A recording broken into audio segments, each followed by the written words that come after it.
Fala galera, mais uma vez eu, Alexandre Magalhães, na resenha com Magalhães para falar dos times brasileiros nos campeonatos que tem curso. Agora galera, vamos falar do sorteio da Conmebol Libertadores 2019, fase de oitavas de final.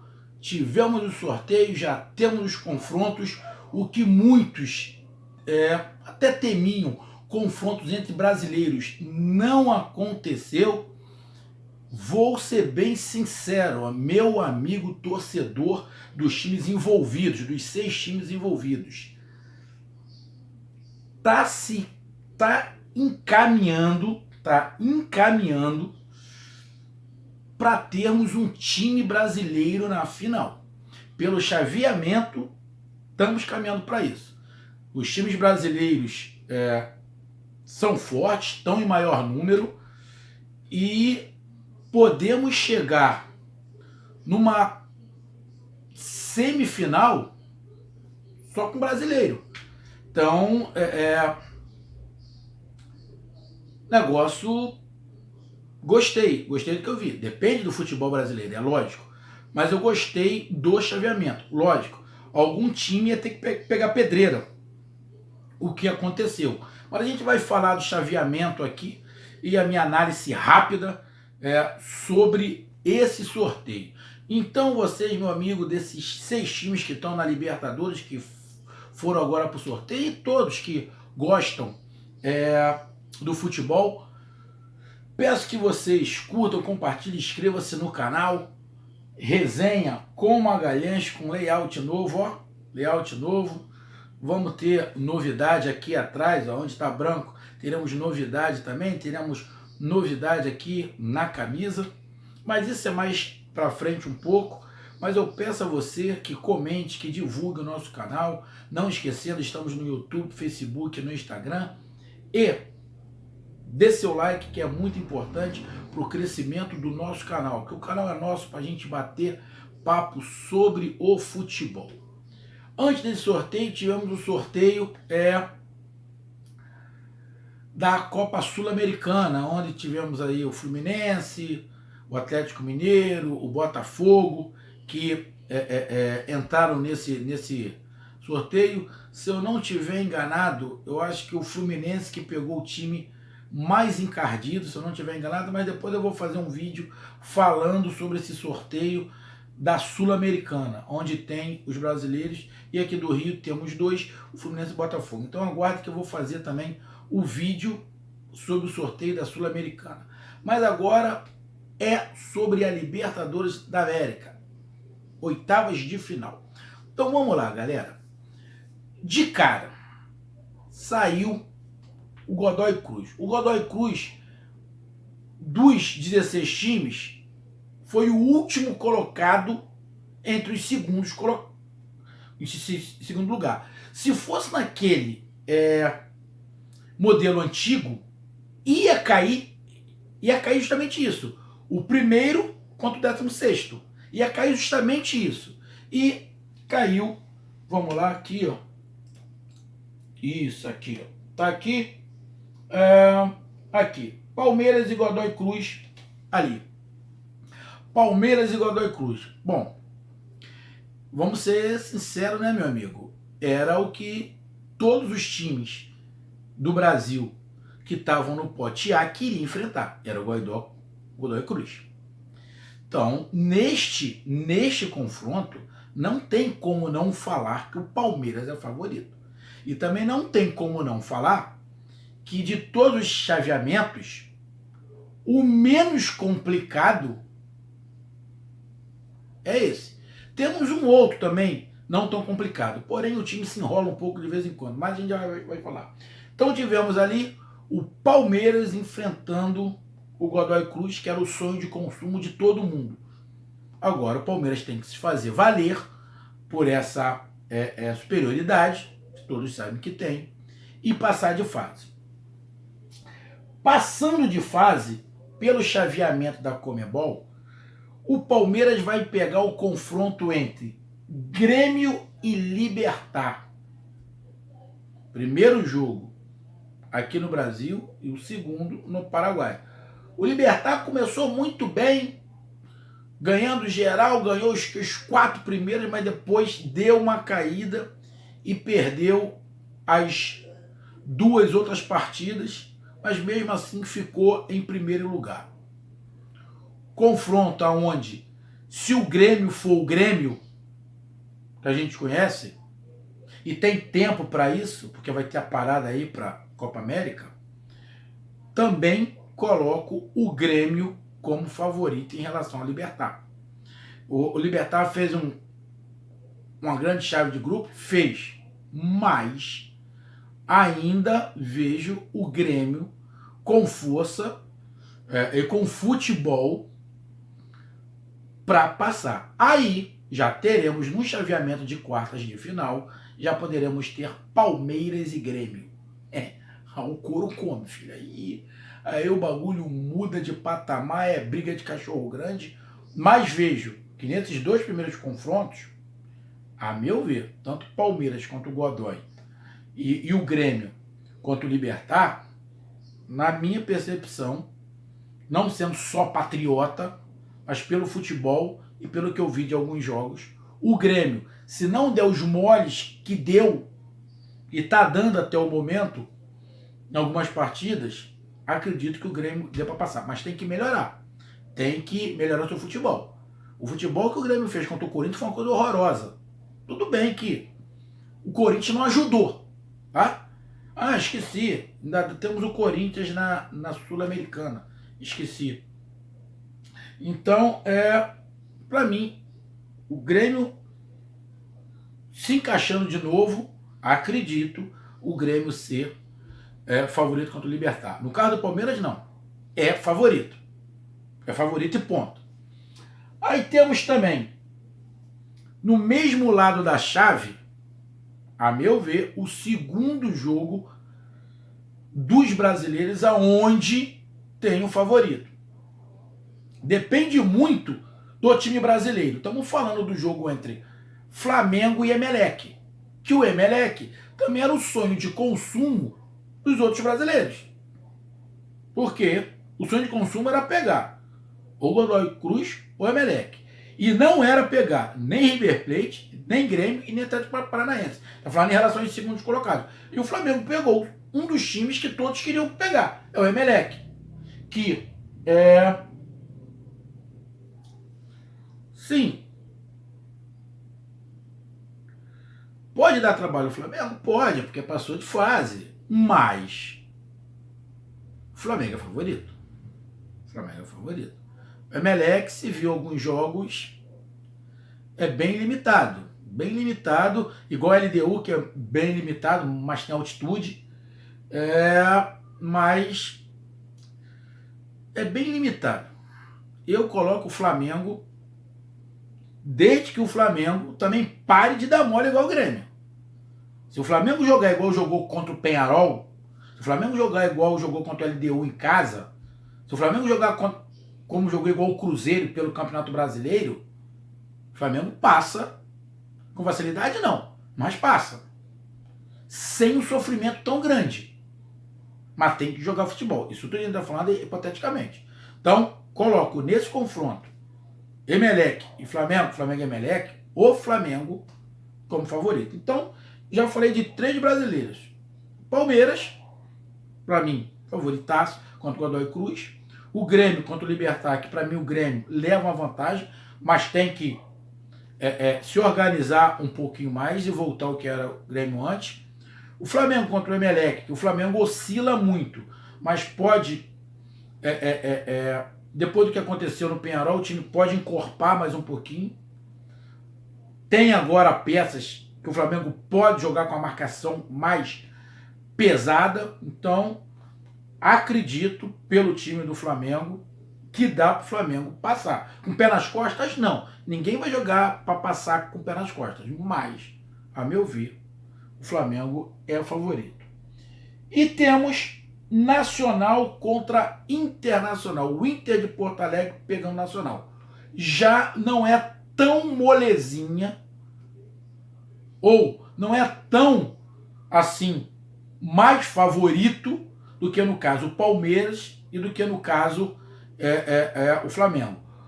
Esse jogo é um jogo onde eu vejo uma dificuldade maior. Da mesma forma que eu vejo o Grêmio contra o Libertad, eu vejo o Nacional contra o Inter. É um jogo parelho? Sim, vai ser até parelho, mas ainda assim, com o estilo, com o jeito, com a pegada, com a organização do Inter, eu coloco o time do Inter como favorito contra o Nacional. Vai ser um jogo encardido.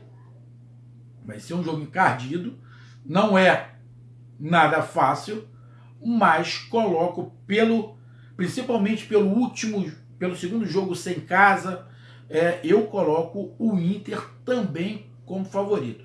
Falando escalas de favoritismo, eu coloco o jogo do Palmeiras, o Palmeiras no favoritismo maior, no caso do Flamengo contra o Emelec, um pouco abaixo, e no caso de Grêmio contra o Libertad e Nacional e Internacional, eu coloco num nível um pouco abaixo do jogo do Flamengo. Mas coloco também os 4 times que estão de um lado da chave como favoritos. Aí o que acontece? Se esses 4 times brasileiros que estão do lado de lá passarem, teremos nas quartas de final Palmeiras e Grêmio e Flamengo Internacional. Ou seja, teremos um lado do chaveamento só com brasileiros. O que isso quer dizer? Que teremos, de qualquer maneira, um brasileiro na final. Porque são 4 nas quartas de final. Aí na semifinal teremos 2 brasileiros e vai chegar uma final. Então, temos tudo, pelo chaveamento, temos tudo para ter, pelo menos de um lado da chave, uma quarta de final só com brasileiros. E já ter garantido um brasileiro na final. Quem? Aí os brasileiros se virem. Teremos um campeonato brasileiro na Copa Libertadores. Do outro lado da chave, aí começa a engrossar para os brasileiros.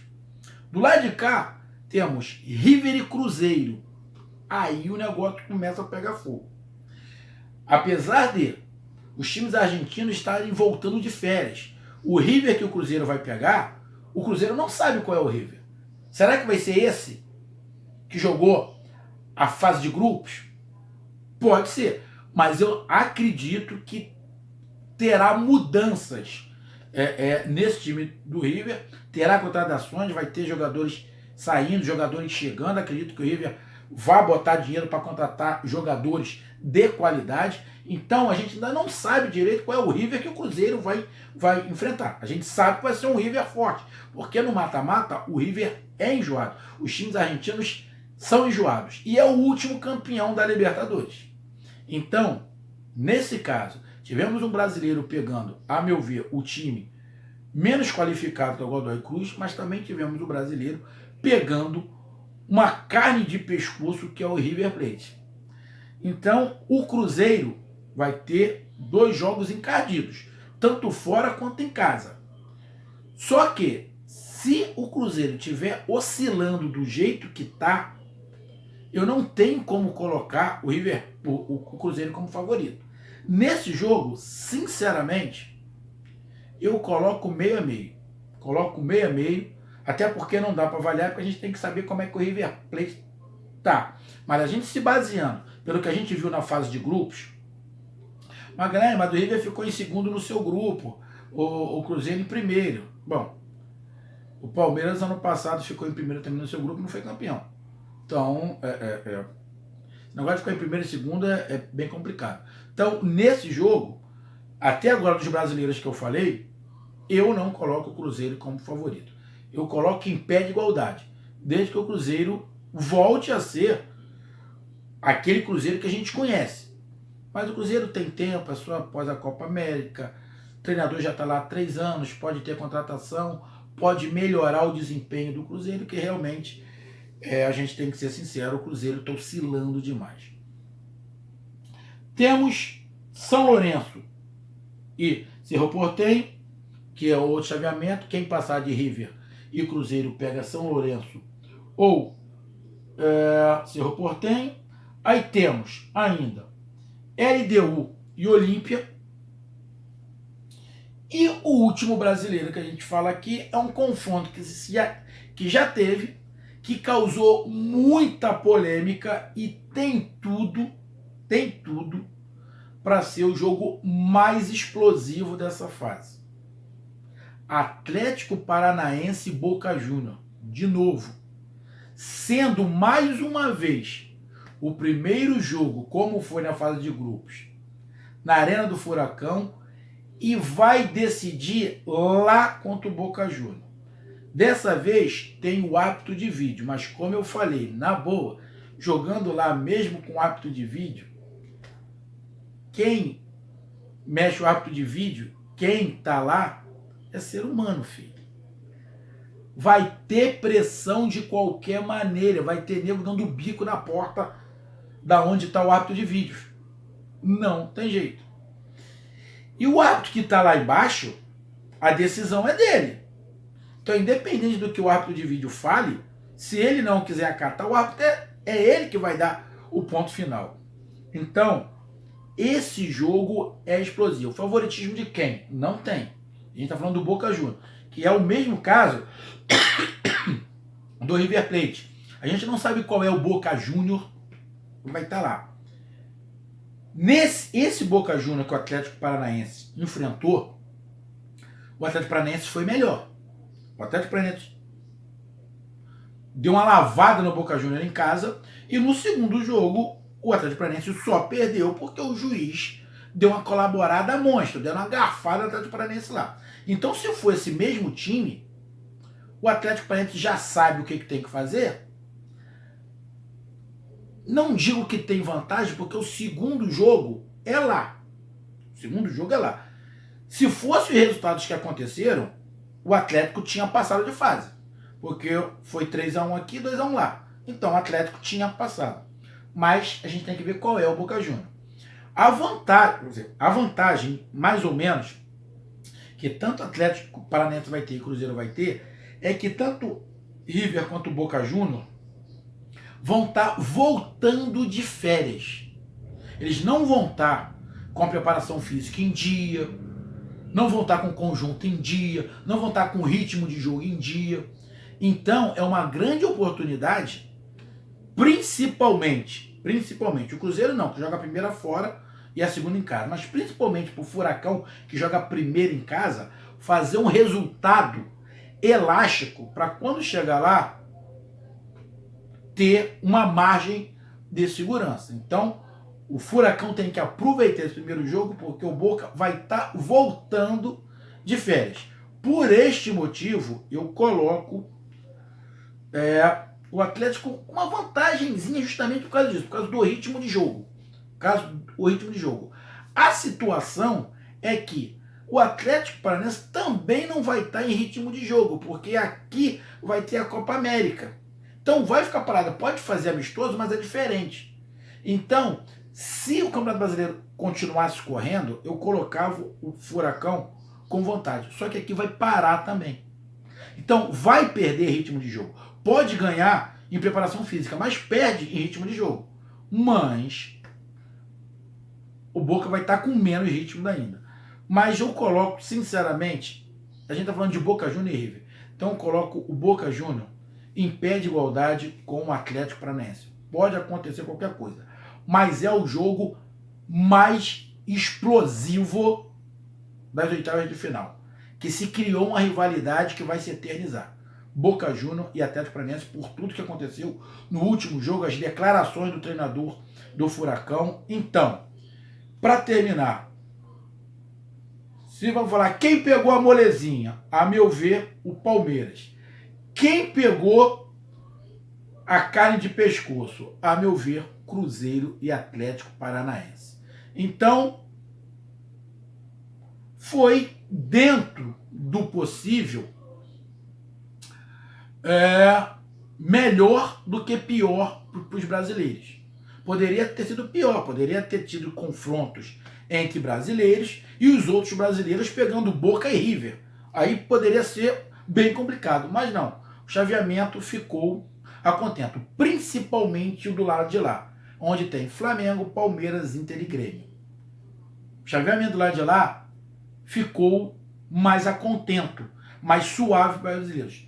O chaveamento lá de cá, onde tem Cruzeiro e Atlético Paranaense, o negócio pegou fogo. Porém, se Cruzeiro e Atlético Paranaense eliminarem River e Boca, tem tudo, pelos times que sobraram, tem tudo para termos uma outra semifinal entre brasileiro, entre Cruzeiro e Atlético Paranaense. As coisas podem se encaminhar para chegar numa semifinal só com brasileiros. Então, meu amigo, essa foi minha análise. Comente e eu espero o seu palpite aí, a sua opinião sobre esse chaveamento da Copa Libertadores da América. Um grande abraço, conto com a participação de todos. Valeu, até mais. Fui. Coloque seu comentário, o que você achou do sorteio. Tamo junto, um abraço, tchau.